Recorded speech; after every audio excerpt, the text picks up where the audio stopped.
বন্ধুরা আবারও চলে এলাম নরসিংদী জেলার রায়পুরা উপজেলার মহেশপুর ইউনিয়নে। দেখতেই পাচ্ছেন মহেশপুর ইউনিয়নটা কত সুন্দর, আর রাস্তার পাশ দিয়ে দেখতে পেলাম কত সুন্দর খেজুর গাছ। আসলেই এইভাবে খেজুর গাছ দেখবো তা আমি একদমই কল্পনা করিনি। দেখতেই পাচ্ছেন মহেশপুর কমিউনিটি ক্লিনিক, এখানে কিন্তু শত শত মানুষ চিকিৎসা নিচ্ছে। তো এই জিনিসটা আমার কাছে ভালো লাগলো, চোখে পড়ার মতো।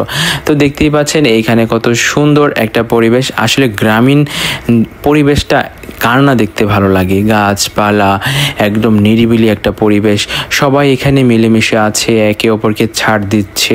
এইভাবে কিন্তু একজন আরেকজনকে ছাড় দেওয়ার মাধ্যমে সবাই একসাথে ঐক্যবদ্ধভাবে কিন্তু সুন্দর সমাজ গড়া যায় এবং সবাই সুখী হতে পারা যায়। যেমনটা আমরা ঈদের সময় দেখতে পাই সবার বাসা বাড়িতে ভালো খাবার থাকে, সবাই নতুন পোশাক পরে। তো এমনটাই কিন্তু হয় যদি আপনার প্রতিবেশী বা আত্মীয় স্বজন যারা থাকেন তারা যদি একসাথে একজন আরেকজনকে ছাড় দিয়ে মিলেমিশে থাকেন তাহলে কিন্তু খুবই চমৎকার হবে। সো বন্ধুরা দেখতেই পাচ্ছেন আমি অলরেডি নেমে গিয়েছিলাম। বিষয়টা হচ্ছে এত সুন্দর এলাকা, তা আসলেই আমাকে একদমই মুগ্ধ করে দিয়েছে। এখানে বাড়িঘরগুলো যদি দেখেন তাহলে দেখতেই পাচ্ছেন একটা বাড়ি থেকে আরেকটা বাড়ি মোটামুটি বেশ দূরেই আছে। তারপরে এখানে পুকুরও দেখতে পেলাম। তাছাড়া এখানে দেখতে পাচ্ছেন ম্যাক্সিমামই ফসলি জমি, এর আশপাশটা দেখতে পাচ্ছেন বিশাল এরিয়া জুড়ে কিন্তু ফসলি জমি। খুবই চমৎকার বন্ধুগণ, আসলে এটা গ্রামীণ পরিবেশের অন্যতম একটা সৌন্দর্য। আর দেখতেই পাচ্ছেন কত সুন্দর বাড়িঘর। আসলে একটা গ্রামীণ পরিবেশের ধাঁচ আছে বন্ধুগণ, দেখতেই পাচ্ছেন। তাদের মতো সুখী মানুষ এই পৃথিবীতে নেই।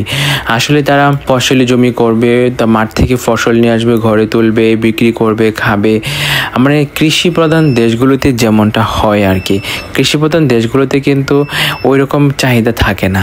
তারা মাঠে যাবে, মাঠে ফসল উৎপাদন করবে, ফসল বাসায় নিয়ে আসবে, বিক্রি করে জীবিকা নির্বাহ করবে। সো এটাই কিন্তু কৃষিভিত্তিক দেশের বিশেষ একটা দিক। অন্যান্য দেশে যদি দুর্ভিক্ষ লাগে, কৃষি প্রধান দেশগুলোর মধ্যে কিন্তু দুর্ভিক্ষে কিন্তু মোটামুটি বেশ স্ট্রাগল করে বাঁচতে পারে। তাই অবশ্যই কৃষির কোনো বিকল্প নেই। তাই অবশ্যই আমাদের সকলকেই কৃষকদের সম্মান করতে হবে এবং শ্রমজীবী মানুষকে সম্মান করতে হবে যারা কৃষিকাজের বিভিন্ন সেক্টরে জড়িত রয়েছে।